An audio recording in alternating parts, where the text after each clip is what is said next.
truly care.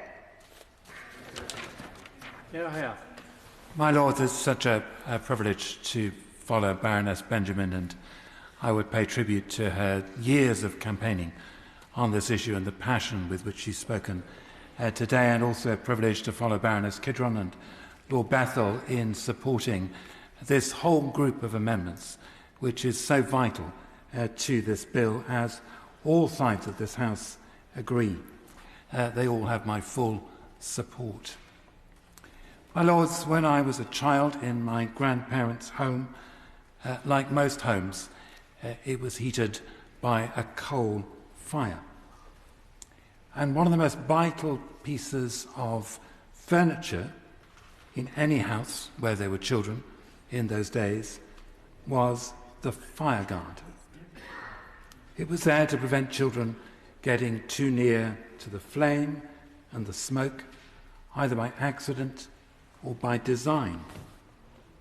It needed to be robust, well secured, always in position to prevent serious physical harm. And you might have to cut corners on various pieces of equipment for your house, but no sensible family would try and live without the best possible fire guard they could find. My Lords, we lack any kind of fire guard at present, and this bill currently proposes an inadequate fire guard for children. It's a really important point to grasp in this group of amendments, that children cannot be afforded the protections this bill gives them unless they are identified as children. Without that identification, the other protections fail.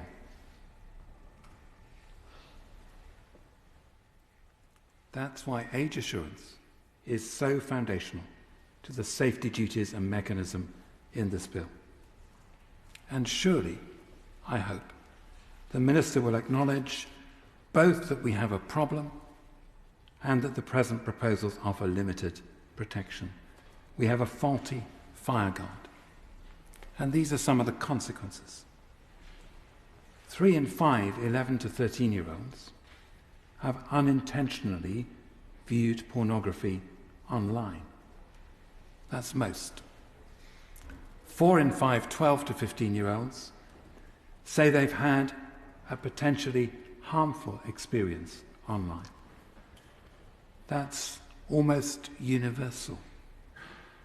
Children as young as 7 are accessing pornographic content, and 3 in 5 8 to 11-year-olds, and you might want to picture a 9-year-old you know, 3 in 5 have a social media profile when they should not access those sites before 13, and that profile enables them to view adult content.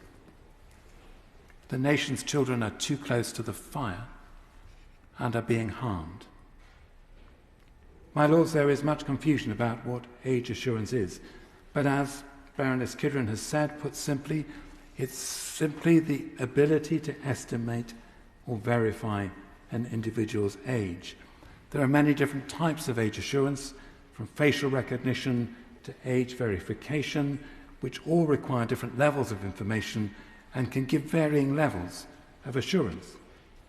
But at its core, age assurance is a tool that allows services to offer age-appropriate experiences to their users. The principle is important, as what might be appropriate for a 16-year-old may be inappropriate for a 13-year-old.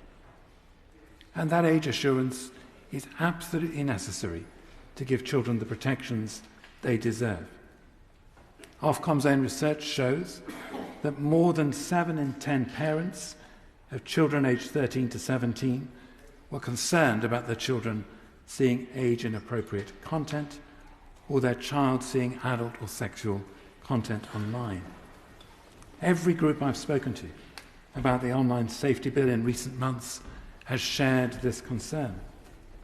Age assurance will enable services to create age-appropriate experiences for children online and can help prevent children's exposure to this content. The best possible fireguard will be in place. Different levels of age assurance are appropriate in different circumstances.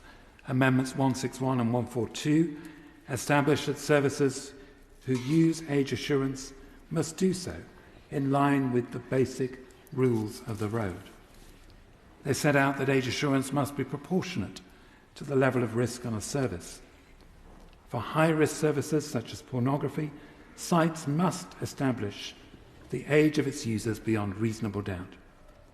Equally, a service which poses no risk may not need to use age assurance at all, or may use a less robust form of age assurance to engage with children in an age-appropriate manner, for example, serving them the terms and conditions in a video format. As has been said, age assurance must be privacy-preserving. It must not be used as an excuse for services to use the most intrusive technology for data extractive purposes.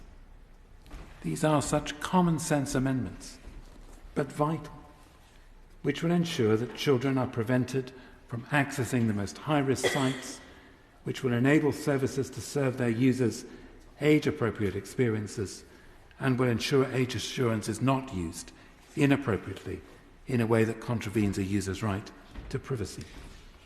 My Lords, as has been said, there is massive support for this more robust fireguard in the country at large, across this House, and I believe in the other place.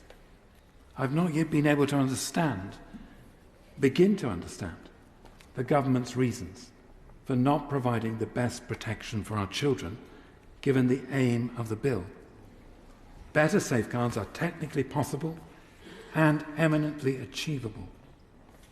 And I'd be grateful if the Minister could attempt to explain what exactly he and the government intend to do, given the arguments put forward today and the ongoing risks to children if these amendments are not adopted. Yeah.